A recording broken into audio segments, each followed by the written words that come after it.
이사야 25장 1절 말씀 보도록 하겠습니다.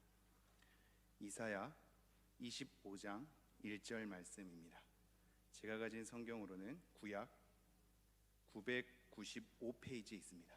995페이지 이사야 25장 1절 말씀입니다. 네, 다 찾으신 것 같은데요. 우리 한 목소리로 함께 읽도록 하겠습니다. 시작.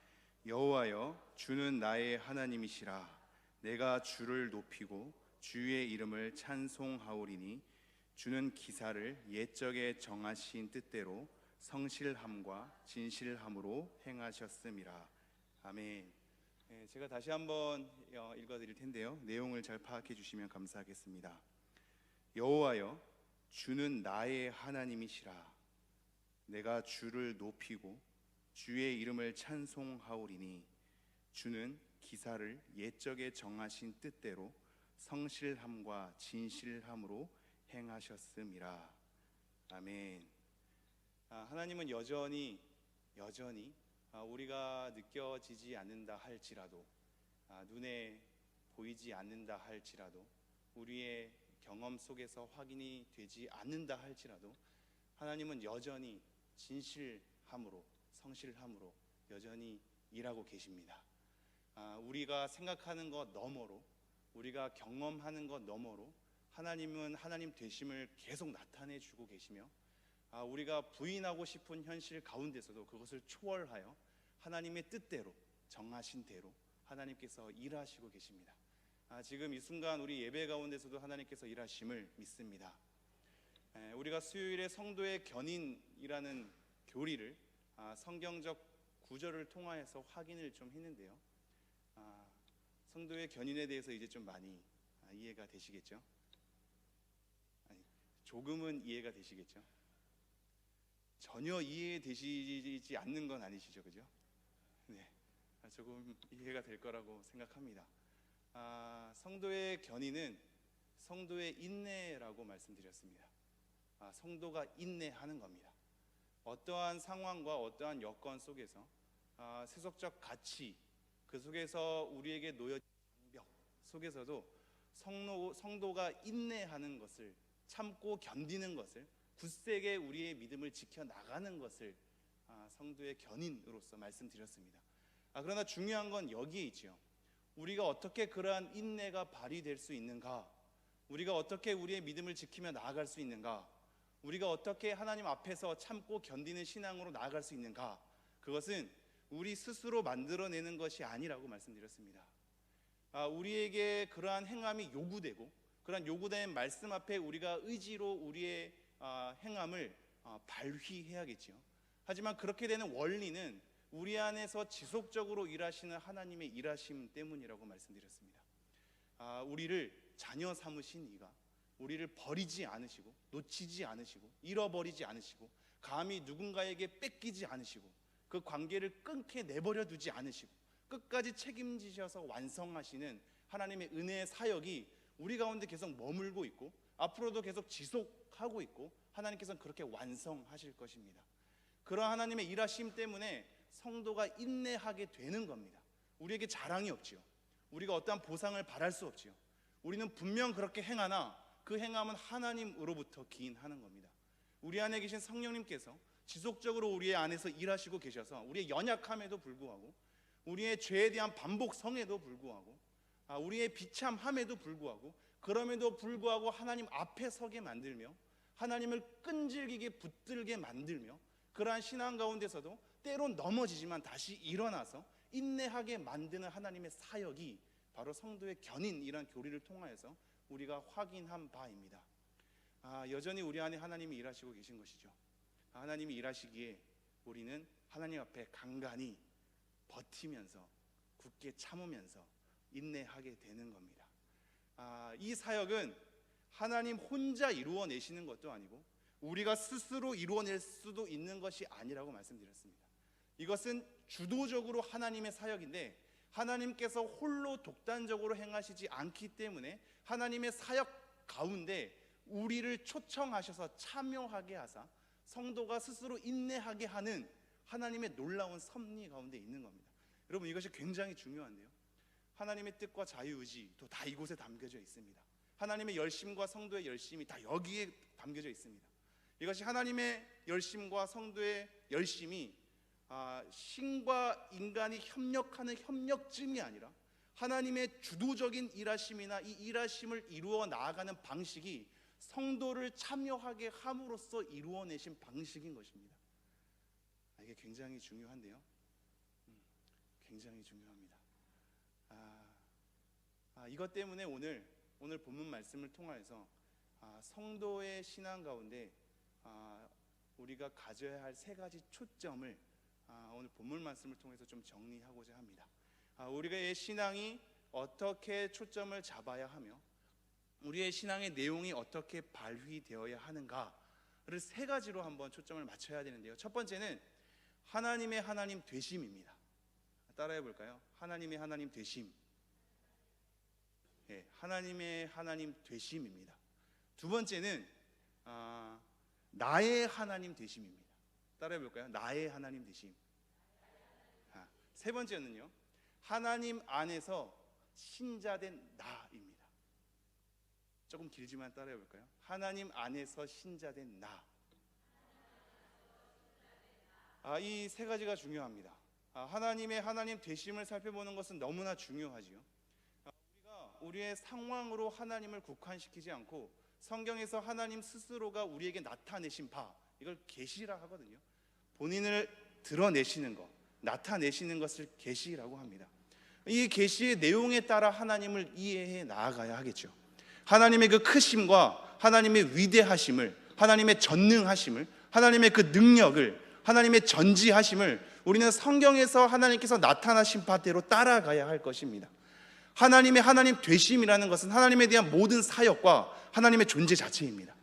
우리가 하나님에 대한 존재 자체, 하나님의 사역을 우리의 지식으로 다 이해할 수 없죠. 다 담아낼 수 없죠.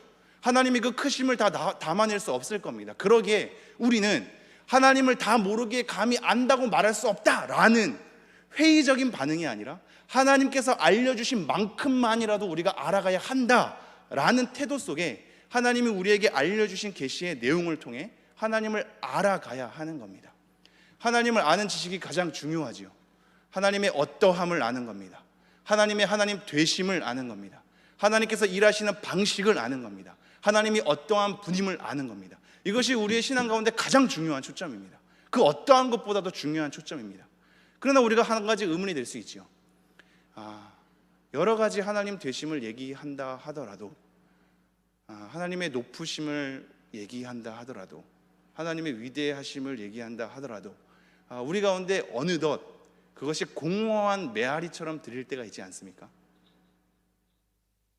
너무나 멀게만 느껴진 하나님에 대한 묘사 속에 그런 하나님의 위대하심이 와닿지 않고 하나님의 전능하심이 와닿지 않는 그러한 상황 속에 있지 않습니까? 그것 때문에 예배가 예배로서 잘 드려지지 않을 때도 있죠. 여기서 두 번째 초점이 중요한 건데요, 나의 하나님 되심입니다. 나의 하나님 되심. 그 전능하고 위대하신, 신실하신, 선하신, 의로우신 그 하나님의 높음에 대한, 하나님의 깊음에 대한, 하나님의 너비에 대한 그 모든 찬미가 나와의 관계성 가운데 놓여지지 않으면 공허한 것을 우리가 경험하게 되거든요. 그 하나님이 나의 하나님이 되어야죠. 이것은 줄곧 우리 찬양교회의 여러 말씀을 통해서 여러분이 들었던 바 아닙니까? 나의 하나님 되심, 이거 너무 중요하죠. 그 하나님이 나의 하나님으로 고백하는 것은 너무 중요하고 그렇게 경험되는 것은 너무나 중요합니다. 그 안에 우리가 엎드림이 있고 회개함이 있고 감사함이 나타나죠. 하나님을 참으로 예배함은 그 하나님이 나의 하나님 되심 속에 있는 겁니다. 그리고 세 번째로는 하나님 안에서 신자가 된 바로 나 자신인데요, 이것은 너무나 중요하죠.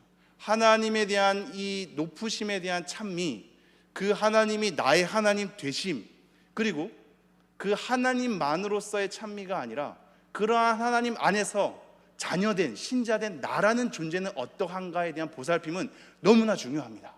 여러분, 너무나 중요합니다. 우리의 신앙은 하나님의 일하심을 찬미하는 것으로만 끝나지 않기 때문입니다. 우리의 자녀됨은 자녀다움으로 나아가야 합니다. 자녀다움으로 나아가야 하죠. 하나님의 사역을 찬미하는 것으로만 끝이 아니란 얘기입니다. 엄청난 범죄를 저질러 놓고 그 사람에 대한 사과 없이, 그리고 정서적인 공감 없이, 자기에 대한 참회 없이 난 하나님께 용서함을 받았다, 끝났다로 하는 것은 전혀 신자된 자기를 돌보지 않는 현상인 겁니다. 자기 돌봄이 있어야죠. 자녀다움이 있어야 됩니다.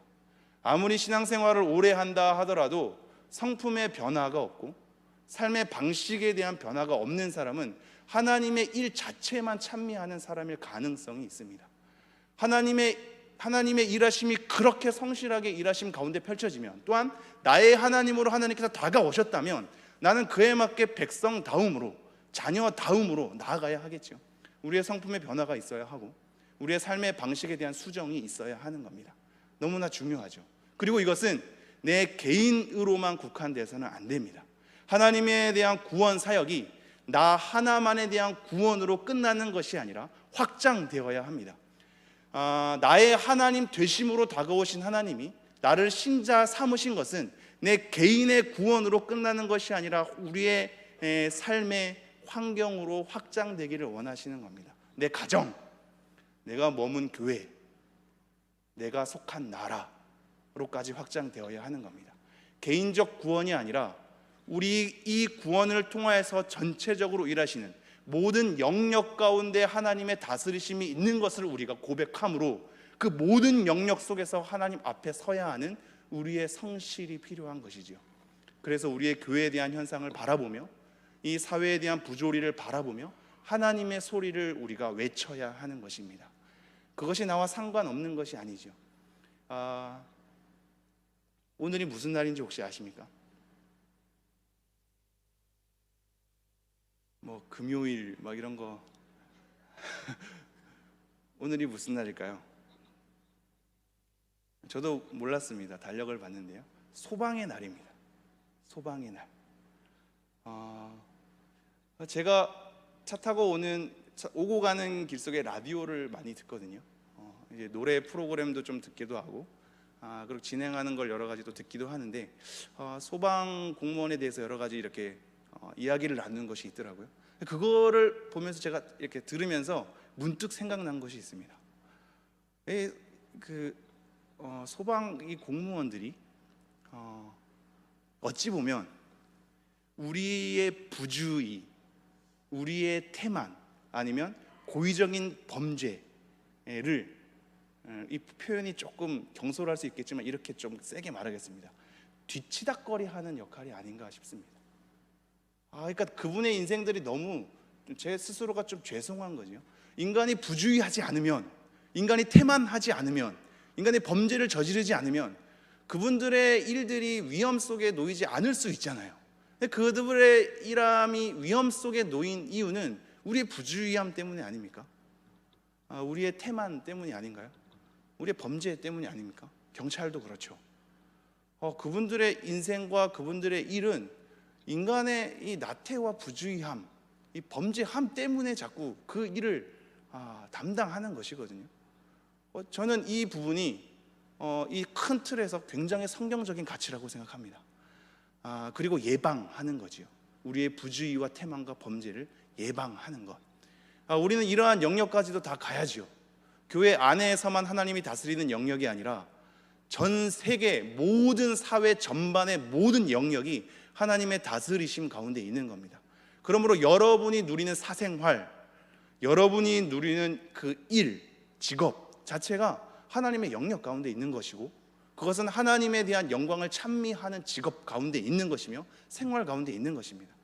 그러니 사회적 부조리, 어떤 정치에 대한 과정, 모든 것에 대한 사회 참여가 당연히 그리스도인 가운데 마땅히 행해야지 할 영역인 것이지요. 우리는 높으신 하나님만 찬미하는 것이 아니라, 그 하나님이 나의 하나님 된 것으로만 그치는 것이 아니라, 그것이 내 개인적 구원의 영역으로만 그치는 것이 아니라 확장되어야만 합니다. 가정으로, 교회로, 사회로 확장되어야만 합니다.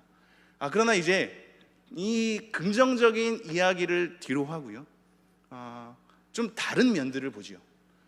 지금 세 가지의 초점 중에 이 두 가지의 초점을 헤아려야 하는데요, 나의 하나님 되심과 하나님 안에서 신자된 나에 대한 이 보살핌, 그리고 확장된 개념, 이 두 가지를 좀 살펴봐야 하는데요.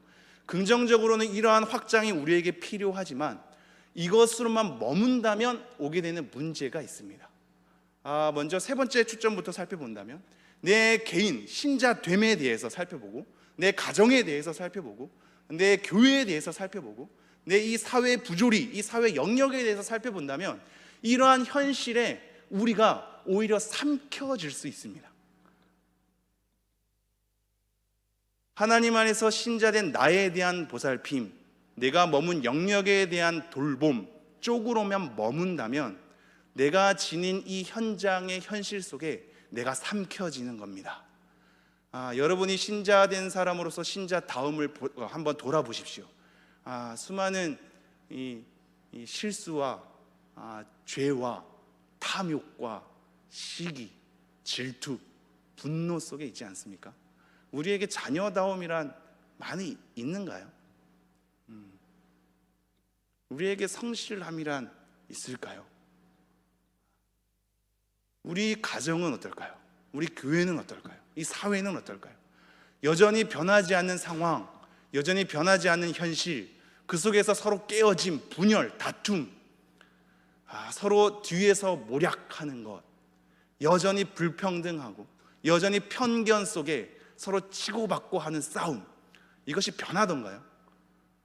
예수님이 태어난 2000년 역사 가운데 이것이 없던 환경이 있던가요? 그 전에는, 그 전전에는 이것이 온전히 이 땅 가운데 해결된 상황이 있었나요? 우리의 신자가 신자됨에 대한 보살핌 속에서 하나님 앞에 자랑할 만한 삶으로 한 번이라도 선 적이 있을까요? 없는 것이죠. 이 현실 때문에 우리가 삼켜지는 겁니다.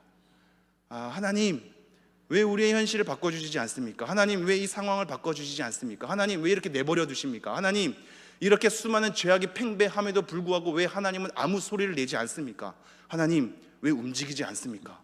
하나님이 이 엄청난 일을, 이 엄청난 실수를, 이 엄청난 범죄를 하나님 왜 가만히 내버려 두십니까? 얼마 전에도 미국의 총기 사건 있지 않습니까? 오늘도 서울 고시원에서 화재가 일어나서 일용직 근로자들이 많이 죽음을 맞지 않았습니까? 돈이 없으면 위험에 더 많이 노출되는 것은 우리 삶의 구조입니다. 부유할수록 안전한 장치가 있죠. 가난할수록 안전한 장치가 없는 겁니다. 하나님, 왜 이러한 상황 가운데 가만히 내버려 두십니까? 하나님, 왜 이러한 불평등 가운데, 이 차별 가운데, 이 편견 가운데, 사회 부조리 가운데 하나님 아무것도 고치지 않습니까? 라는 이 막막한 현실 앞에, 이 비참한 현실 앞에 우리가 삼켜지는 겁니다. 이 상황 가운데만 머물면 삼켜지는 겁니다. 이것이 하나님 안에서 신자된 우리의 삶, 그리고 확장된 모든 영역에 대한 삶만으로 매몰된다면 오히려 그 현실 앞에 삼켜져서 하나님은 온데간데 없어지는 우리의 원망과 불신으로 우리의 신앙이 펼쳐지는 거죠. 나의 하나님 되심은 어떨까요? 나의 하나님 되심도 마찬가지입니다, 여러분. 나의 하나님 되심은 그 하나님이 나의 하나님으로서 경험되는 거거든요. 너무 중요하죠. 너무 중요합니다. 그러나 어느덧 나의 하나님에 대한 갈증 때문에 내가 가지고 있는 느낌, 내가 경험한 것만으로 하나님을 국한시키게 됩니다. 나의 하나님으로 와닿지 않으면, 나의 하나님으로 전율을 느끼지 않으면, 나의 하나님으로 느낀 바가 없으면, 나의 하나님으로 경험된 바가 없으면 하나님 되심 자체는 필요 없는 겁니다. 여기서 우상이 발휘되지요. 하나님, 내 삶 가운데 이렇게 일해 주셔야, 하나님 제 삶을 복을 내려 주셔야, 하나님 제 사업이 성공되어야, 하나님 제가 바라는 것 이루어 주셔야, 수많은 조건 속에 이것이 이루어져야 나의 하나님으로 간증되는 형태, 그죠? 나에 대한 삶의 여러 가지 모난 부분을 만져주시고 해결해 주시고 이끌어 주시고 그것을 보여주시고 내 삶 가운데 경험되게 하여 주셔서 간증을 하고 싶어 하죠. 그러한 간증거리가 없으면, 그러한 경험됨이 없으면, 그런 느낀 바가 없으면, 와닿는 것이 없으면 하나님이 하나님으로 고백이 안 되는 겁니다. 여기서 우상이 발휘되는 거거든요. 내 삶에 대해서 어떠한 효과를 가져다 주는 것에 매달리게 되는 겁니다. 그러니 정말로 하나님이 아닌데 나의 하나님으로 고백할 수 있는 거죠. 이게 전달이 될까요? 금송아지는 금송아지로 섬긴 게 아니라 그 금송아지가 나의 하나님이 된 겁니다. 나라는 삶이 중심이 되어 나를 위한 하나님으로 만들면 그것은 우상이 발휘되는 하나의 계기가 마련되는 겁니다. 이것이 나의 하나님 되심에 대한 한계고 약점이지요. 그러므로 우리의 초점은 다시 한번 하나님의 하나님 되심으로 가야 됩니다. 우리는 이미 신자가 되었기에, 하나님이 나의 하나님으로 되는 역사가 있었기에 우리는 신자로서 믿음을 갖게 되었고, 우리는 우리의 삶에 대한 돌봄이 있어야죠. 우리의 삶의 현실을 하나님 앞에 다 가져가고 그 위대한 하나님이 나의 하나님 되심에 대한 감격 속에 하나님께 엎드리면서 회개하고 감사함으로 나아가면서 이것이 더 넓어져야 됩니다. 더 높아져야 됩니다. 더 깊어져야 됩니다. 하나님의 하나님 되심을 주목하는 겁니다. 그게 오늘 말씀이거든요. 다시 한번 25장 1절 함께 읽도록 하겠습니다. 함께 읽을게요. 시작. 여호와여, 주는 나의 하나님이시라. 내가 주를 높이고 주의 이름을 찬송하오리니 주는 기사를 옛적에 정하신 뜻대로 성실함과 진실함으로 행하셨습니다. 여호와여, 주는, 당신은, 대부분 당신이란 표현이 주로 표현되는 것들이 많거든요. 이것이 주인됨으로 표현된 단어가 있고 당신이란 단어를 주로 표현된 단어가 있습니다. 여기는 당신인데요, 관계가 있기에 당신이라고 표현하는 거죠. 좀 더 존중된 표현으로는 원래 당신이라는 것 자체는 이미 존중하는 표현이긴 하나 좀 더 높이자면 당신님으로 표현하는 분도 있습니다. 이 당신님은 나의 하나님이시라. 이 위대한 하나님이 나의 하나님으로 고백하는 이 연결점을 보십시오. 그러면서 내가 주를 높이고 주의 이름을 찬송하오리니, 하나님을 높이는 겁니다. 하나님을 찬송하는 겁니다. 이 찬송하다는 단어에 어떤 단어가 숨겨져 있는지 아십니까? 손을 뻗다입니다. 손을 뻗다. 하나님을 찬미하는 것에 대해서 내가 내 손을 뻗는 겁니다. 여러분, 저는 이 행위가 제가 아직 젊지만 더 젊었을 때에는 크게 더 젊었을 때에는 선호했고, 조금 시간이 지나자 이 행위 자체가 그냥 감흥만으로 젖어지는 행위여서 이것이 그냥 보여주기식, 그냥 감흥에 취한, 가사에 대한 아무런 신중함 없이 그냥 막연하게 표현하는 것은 아닌가로 이렇게 그쳐버릴 때가 많았습니다. 그럼 그치면 예배됨이 될까요? 여러분 찬양하는 거 한번 돌이켜 보십시오. 그냥 박수 치면서 이렇게 눈 뜨고 이렇게 보면은 가사가 집중이 많이 되십니까? 눈을 감고 찬양 가사를 생각하며 하나님께 손을 뻗어 찬미하는 것, 물론 이 행위가 우리의 마음과 생각을 다 올바른 것으로 인도하지는 않을 것입니다. 그러나 이러한 표현이 또한 반대로 너무 없는 건 아니신지요? 그죠?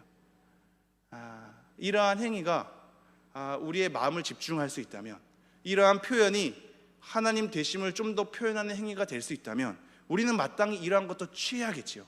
이것이 나의 예배함을 방해한다면 그쳐야겠지요. 그친 상태가 하나님께 예배함으로 잘 집중되게 한다면 계속 가야겠지만, 온갖 잡생각, 눈 뜨는 것이 온갖 모든 이 상황이 보여짐으로 예배함을 방해한다면 눈 감으셔야겠죠. 우리는, 우리의 본질은 예배함 아닙니까? 여기 손을 뻗다입니다. 주를 찬미하는 겁니다. 그러면서 이렇게 얘기하죠. 주는 기사를 옛적에 정하신 뜻대로 성실함과 진실함으로 행하셨음이라. 주는 기사를, 하나님이 이루신 일들인데요, 특별하고 놀라운 일들을 주의 기사로 많이 표현할 때가 있습니다. 이런 하나님의 일들을 옛적에 정하신 뜻대로 성실함과 진실함으로 행하셨음이라. 하나님이 정하신 뜻대로 하나님의 성실하심과 진실함 가운데 그것을 이루어 내신답니다. 이것이 이사야 24장은 사실상 땅에 대한 심판인 거거든요. 이사야는 굉장히 우리에게 많은 이해를 가져다 주는 선지서인데요, 1장부터 7장까지는 이 이스라엘 예루살렘에 대한 멸망으로 엄청나게 많은 심판의 메시지가 정해져 있고, 8장부터 23장까지는 수많은 주변국들에 대한 심판입니다. 그래서 24장에는 마지막으로 땅 전체에 대한 심판인 거거든요. 이거 종말과도 같이 연결이 되는 겁니다. 종말과도 연결되는 수많은 이 땅들의 심판 가운데 이제 이 이사야서가 고백하기를, 하나님, 그 여호와는 바로 나의 하나님입니다. 하나님이 이 기사를 옛적에 정하신 뜻대로 성실함과 진실함 가운데 이루어내셨고, 지금 여기선 과거지만 24장의 종말론적 표현이기 때문에 앞으로도 이루어내실 것입니다 라는 식으로 우리가 이해할 수 있는 겁니다. 우리의 연약함과 비참함에도 불구하고 하나님은 하나님의 뜻대로, 그 정하신 뜻대로, 하나님의 성실하심 가운데, 하나님의 진실하심 가운데 하나님께서 그 일을 이루어내실 겁니다. 여러분, 우리가 시편 84장 볼까요? 새벽에 담임 목사님을 통해서 살펴봤던 말씀인데요, 시편 84장 3절 4절을 우리가 함께 읽어보도록 하겠습니다. 시작. 나의 왕, 나의 하나님, 만군의 여호와여, 주의 제단에서 참새도 제 집을 얻고 제비도 새끼들 보금자리를 얻었나이다. 주의 집에 사는 자들은 복이 있나니 그들이 항상 주를 찬송하리이다. 지금 나의 하나님, 나의 하나님, 만군의 여호와여, 이거 보이십니까? 나의 하나님이 바로 만군의 이 전능함을 나타내는 거거든요. 만군의 하나님이십니다 라는 연결선 속에 있지만, 그때 또 담임 목사님이 잘 얘기해 주셨다시피 원래 원어는 만군의 하나님이 먼저입니다. 만군의 하나님이 나의 하나님입니다 라는 표현이 더 강한 겁니다. 사실 이 두 가지는 같이 쓸 수 있죠. 나의 하나님은 바로 만군의 하나님입니다 로 확장되는 거고, 처음부터 전능하고 높으신 그 하나님이 나의 하나님이 되신다니요 라는 놀라움으로 표현될 수도 있는 이 고백인 겁니다. 이 연결점 속에 있어야 됩니다. 하나님이 하나님 되심, 그 하나님이 나의 하나님 되심, 그 하나님 안에서 신자된 나에 대한 지속적인 연결이 있어야 합니다. 어느 곳 하나에만 머문다면 그것은 우리의 한계로 하나님 되심을 국한시킬 수 있는 겁니다. 그리고 그 상황에 매몰될 수 있는 거죠. 계속적으로 확장돼야 되고 지속적으로 연결돼야 됩니다. 하나님 되심과 그 하나님이 나의 하나님 되심으로, 그리고 그 하나님 안에서 내가 어떠한 신자됨으로 서 있는가에 대한 지속적인 연결이 있어야겠죠. 그것이 없으면 어떻게 될까요? 이사야서 28장 9절 10절입니다. 제가 한번 읽어보죠. 그들이 이르기를 그가 누구에게 지식을 가르치며 누구에게 도를 전하여 깨닫게 하려는가? 젖떨어져 품을 떠난 자들에게 하려는가? 대저 경계에 경계를 더하며 경계에 경계를 더하며 교훈에 교훈을 더하며 교훈에 교훈을 더하되 여기서도 조금 저기서도 조금 하는구나 하는도다. 굉장히 이해하기 힘든 말이죠. 쉽게 얘기하면 이겁니다. 이사야가 하나님의 말씀을 전하는데 사람들이 귓등으로 듣지 않는 겁니다. 경계에 경계를 더하며 교훈에 교훈을 더하며 이렇게 자꾸 더하는데, 그냥 그래, 알아, 그 말 알아, 됐어, 그런 내용 알아로 넘겨버리는 행위입니다. 이게 바로 경계에 경계를 더하며 경계에 경계를 더하며 교훈에 교훈을 더하며 교훈에 교훈을 더하되 여기서도 조금 저기서도 조금 하는구나 하는도다란 말의 뜻입니다. 귓등으로 잘 안 듣는 겁니다. 넘겨버리는 거죠. 나 알고 있어. 알고 있어. 얘기하지 마. 그 얘기 알아, 들었어 로 넘기는 겁니다. 이렇게 되면 어떻게 될까요? 13절 여호와께서 그들에게 말씀하시되 경계에 경계를 더하며 경계에 경계를 더하며 교훈에 교훈을 더하며 교훈에 교훈을 더하고 여기서도 조금 저기서도 조금 하사 그들이 가다가 뒤로 넘어져 부러지며 걸리며 붙잡히게 하시리라. 여러분 어떠십니까? 하나님 되심에 대해서 얘기할 때 나는 지금 나의 하나님 되심을 원해. 나는 지금 내 상황이 중요해. 내 교회의 현실과 이 나라의 현실과 부조리, 이것을 내가 깨트리는 것에 내 삶에 대한 초점은 더 맞춰져 있어. 하나님의 되심, 크심, 위대하심, 높으심, 그거는 다 아니까 넘어가, 얘기하지 마로 들리진 않으신지요? 이것이 이 말 뜻이거든요. 여러분, 그럼 뒤로 넘어집니다. 뒤로 넘어지는 겁니다. 또 다른 말씀 볼까요? 29장 13절입니다. 제가 한번 읽어보시오. 주께서 이르시되 이 백성이 입으로는 나를 가까이하며 입술로는 나를 공경하나 그들의 마음은 내게서 멀리 떠났나니 그들이 나를 경외함은 사람의 계명으로 가르침을 받았을 뿐이라. 자, 백성이 입으로는 나를 가까이하며 입술로는 나를 공경하나 그들의 마음은 내게서 멀리 떠났나니 그들이 나를 경외함은 사람의 계명으로 가르침을 받았을 뿐이라. 나의 하나님으로 우리가 머물러 있을 때, 나의 삶에 대한 현장에 매몰될 때 더 이상 하나님의 하나님 되시는 필요가 없고 관심도 없는 겁니다. 그럼 결국 어떻게 되냐? 입술로는 나를 공경하나 마음은 하나님을 떠난 상태가 되는 것이죠. 여러분, 이것이 너무 중요합니다. 하나님 되심은 건조하고 지루해도 우리가 주목해야 할 초점입니다. 이것이 없으면 우리는 없습니다. 이것이 이사야서의 전체적으로 우리에게 펼쳐진 말씀입니다. 하나님 되심으로부터 시작해서 나의 하나님으로 다가오시는 이 장면들을 여러분 지금부터 이사야 말씀 여러 가지 살펴볼 텐데 한번 주목해 보시죠. 40장 1, 2절입니다. 40장 1, 2절 성경책 있으신 분은 좀 따라오셔도 되는데요. 40장 1, 2절 제가 먼저 읽을게요. 너희의 하나님이 이르시되 너희는 위로하라. 내 백성을 위로하라. 너희는 예루살렘의 마음에 닿도록 말하며 그것에게 외치라. 그 노역의 때가 끝났고 그 죄악이 사함을 받았느니라. 그의 모든 죄로 말미암아 여호와의 손에서 벌을 배나 받았느니라 할지니라 하시니라. 이 위로를 먼저 주죠. 너희들에 대한 심판이 끝났어. 그러면서 이제 어디로 가는지 보십시오. 3절 외치는 자의 소리여 이르되 너희는 광야에서 여호와의 길을 예비하라. 사막에서 우리 하나님의 대로를 평탄하게 하라. 여호와의 길, 하나님의 대로. 그 4절 골짜기마다 도두어지며 산마다 언덕마다 낮아지며 고르지 아니한 곳이 평탄하게 되며 험한 곳이 평지가 될 것이요 여호와의 영광이 나타나고 모든 육체가 그것을 함께 보리라. 이는 여호와의 입이 말씀하셨느니라. 여호와의 영광이 나타내지는 겁니다. 여호와의 길을 예비하는 겁니다. 하나님께 초점을 쭉 끌고 가는 것을 보십시오. 동일하게 6절 말하는 자의 소리여 이르되 외치라. 대답하되 내가 무엇이라 외치리까 하니 이르되 모든 육체는 풀이요 그의 모든 아름다움은 들의 꽃과 같으니 풀은 마르고 꽃이 시들면 여호와의 기운이 그 위에 불미라. 이 백성은 실로 풀이로다. 풀은 마르고 꽃은 시드나 우리 하나님의 말씀은 영원히 서리라 하라. 시들어가는 인생을 주목하는 것이 아니라 그것을 넘어서는 영원한 하나님의 말씀 앞에 주목하는 것을 보십시오. 그러면서 이렇게 얘기하죠. 9절 아름다운 소식을 시온에 전하는 자여 너는 높은 산에 오르라. 아름다운 소식을 예루살렘에 전하는 자여 너는 힘써 소리를 높이라. 두려워하지 말고 소리를 높여 유다의 성읍들에게 이르기를 너희 하나님을 보라 하라. 보라 주 여호와께서 장차 강한 자로 임하실 것이요 신이 그의 팔로 다스리실 것이라. 보라 상급이 그에게 있고 보응이 그의 앞에 있으며 그는 목자같이 양떼를 먹이시며 어린 양을 그 팔로 모아 품에 안으시며 젖먹이는 암컷들을 온순히 인도하시리로다. 자 그리고 이렇게 등장합니다.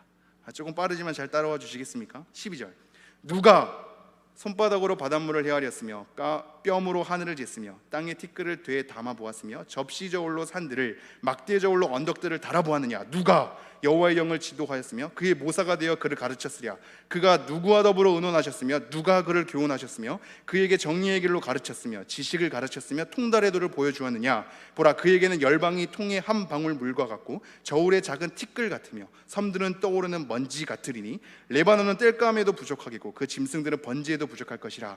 그의 앞에는 모든 열방이 아무것도 아니라 그는 그들을 없는 것 같이 빈 것 같이 여기시니라. 그런즉 너희가 하나님을 누구와 같다 하겠으며 무슨 형상을 그에게 비기겠느냐. 우상은 장인이 부어 만들었고 장색은 금으로 입혔고 또 은사슬을 만든 것이니라. 궁핍한 자는 거제를 드릴 때에 썩지 아니하는 나무를 택하고 지혜로운 장인을 구하여 우상을 만들어 흔들리지 아니하도록 세우셨느니라. 너희가 알지 못하였느냐. 너희가 듣지 못하였느냐. 태초부터 너희에게 전하지 아니하였느냐. 땅의 기초가 창조될 때부터 너희가 깨닫지 못하였느냐. 그는 땅 위 궁창에 앉으시나니 땅에 사는 사람들은 메뚜기 같으니라. 그가 하늘을 차일같이 펴셨으며 거주할 천막같이 치셨고 귀인들을 패하시며 세상의 사사들을 헛되게 하시나니 그들은 겨우 심기고 겨우 부러졌으며 그 줄기가 겨우 땅에 뿌리를 박자 곧 하나님이 입김을 부시니 그들은 말라 회오리 바람에 불려가는 초기 같도다. 거룩하신 이가 이르시되 그런즉 너희가 나를 누구에게 비교하여 나를 그와 동등하게 하겠느냐 하시니라. 너희는 눈을 높이 들어 누가 이 모든 것을 창조하였나 보라. 주께서는 수요대로 만상을 이끌어내시고 그들의 모든 이름을 부르시나니 그의 권세가 크고 그의 능력이 강함으로 하나도 빠짐이 없느니라. 제가 빠르게 읽었습니다만 지금 어디에 초점을 맞추고 있나요? 하나님이 하나님 되심입니다.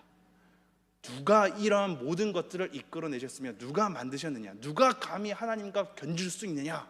그 어떠한 우상이 과연 하나님같이 하겠느냐 라는 것으로 하나님 되심에 초점 맞추고 있거든요. 이사야서는 이 흐름 속에 있습니다. 또 다른 말씀 볼까요? 41장 4절입니다 41장 4절 제가 읽겠습니다. 이 일을 누가 행하였느냐. 누가 이루었느냐. 누가 처음부터 만대를 불러내었느냐. 나 여호와라. 처음에도 나요 나중 있을 자에게도 내가 곧 그니라. 이 일을 하나님이 이루어내신 하나님의 높으심에 대한 표현들을 우리가 지금 확인하고 있죠. 또 다른 말씀 볼까요? 40장 12절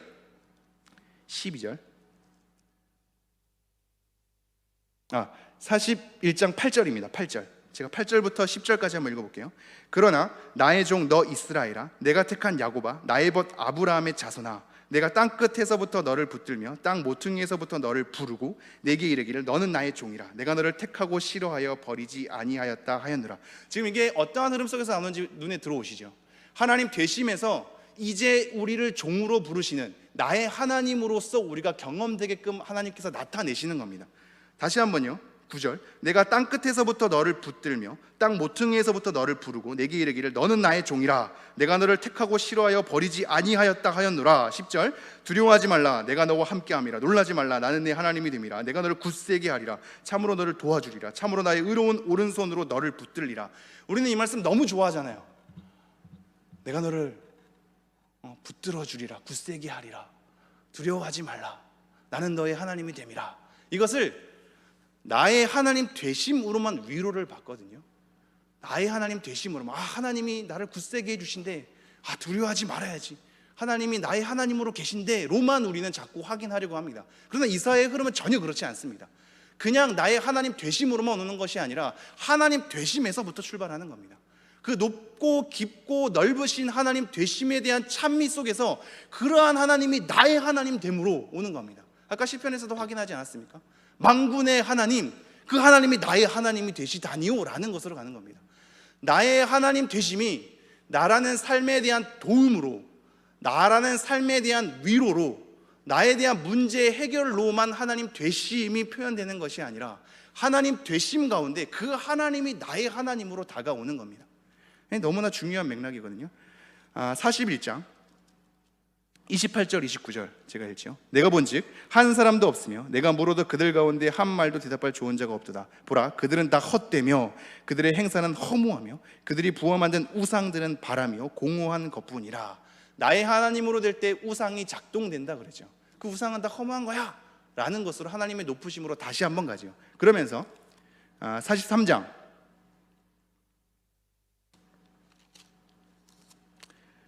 42장 8절 가겠습니다. 42장 8절 42장 8절부터 12절 제가 빠르게 읽지요. 나는 여호와니 이는 내 이름이라. 나는 내 영광을 다른 자에게 내 찬송을 우상에게 주지 아니하리라. 보라, 전에 예언한 일이 이미 이루어졌느니라. 이제 내가 새 일을 알리노라. 그 일이 시작되기 전에라도 너희에게 이르노라. 항해하는 자들과 바다 가운데의 만물과 섬들과 거기에 사는 사람들아, 여호와께 새 노래로 노래하며 땅끝에서부터 찬송하라.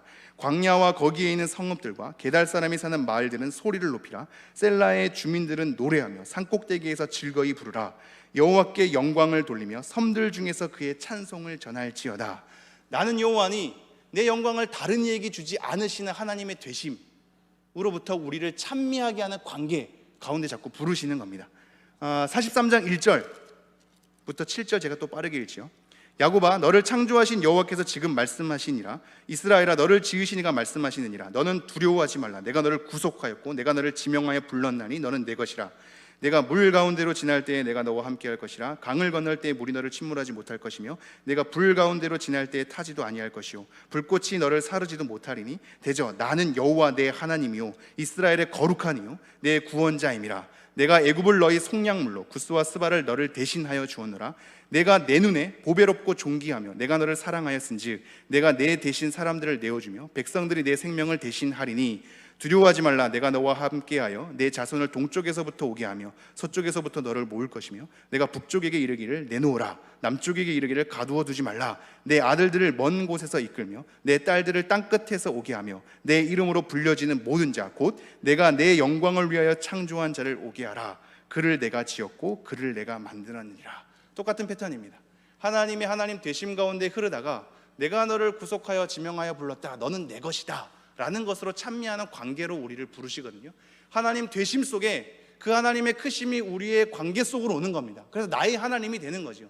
나라는 존재에게 도움을 주는 정도로서 하나님을 찬미하는 것이 아니라 크고 높으신 만군의 하나님 여호와가 나의 하나님으로 다가오는 감격 속에 있는 겁니다.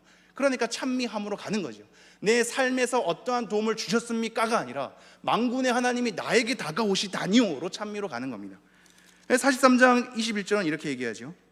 이 백성은 내가 나를 위하여 지었나니 나를 찬송하게 하려 함이니라. 48장 12절 13절로 가겠습니다. 제가 말씀 여러 가지 또 살펴왔었는데요. 48장 12절 13절 제가 읽겠습니다. 야곱아, 내가 부른 이스라엘아, 내게 들으라. 나는 그니 나는 처음이요 또 나는 마지막이라. 과연 내 손이 땅의 기초를 정하였고 내 오른손이 하늘을 폈나니 내가 그들을 부르면 그것들이 일제히 서느니라. 처음이요 마지막, 땅의 기초를 지으신 이라고 하죠. 그 다음에 말씀을 볼까요? 제가 엄청나게 감격한 구절인데요. 49장 3절입니다. 이런 말씀이 있다니로 별표 표시하고 밑줄 긋은 말씀인데요. 우리 함께 읽어보겠습니다. 49장 3절 시작. 내게 이르시되 너는 나의 종이요 내 영광을 내 속에 나타낼 이스라엘이라 하였느니라. 너는 나의 종이요, 그 다음 뭐라고 표현하냐면요, 내 영광을 내 속에 나타낼, 내 영광을 내 속에 나타낼. 저는 하나님, 그 만군의 하나님이, 위대하신 하나님이, 높으신 하나님이, 신실하신 하나님이, 사랑과 공의 하나님이, 하나님 왜 나의 하나님으로 다가오셨습니까? 왜 나를 지명하여서 구속하여서 너는 내 것이라고 말씀하십니까?